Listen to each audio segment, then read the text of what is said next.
mendoj që hetuesit dhe ekspertët do të bijnë në gjurmët e personave që kanë bërë këtë atentat. Kjo është ngjarje që pavarësisht se janë munduar të eliminojnë dhe të fshihin ose të zhdukin gjurmët që kanë të bëjnë me gjurmët e shenjave të gishtave në armë apo në makinën që është përdorur për të hapur zjarr, ata kanë lënë gjurmë të tjera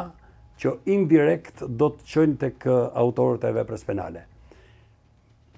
Arrestimi, shoqërimi i ndonjë personi që ka shoqëruar, apo ka diktuar, apo ka treguar, apo ju ka bërë me shenjë apo me telefon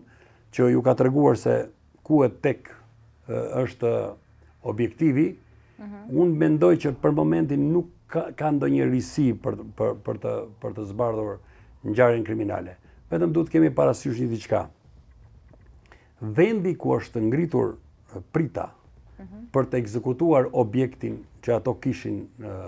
objektivin që kishin për të realizuar, është vendi më i përshtatshëm,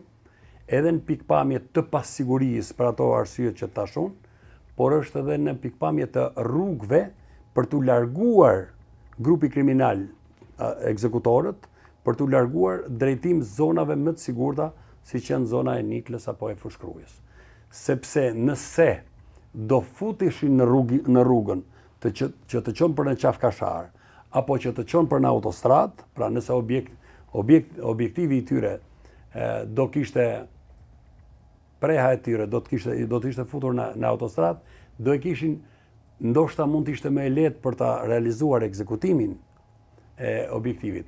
por rrugkalimi për t'u larguar do ishte më i vështirë, sepse mund të koincidojë që të shkosh në një kryqëzim që është e bllokuar rruga, para largimi me makinë do ishte më e vështirë. Kurse rrethrrotullimi në aeroportin e Rinasit të krijon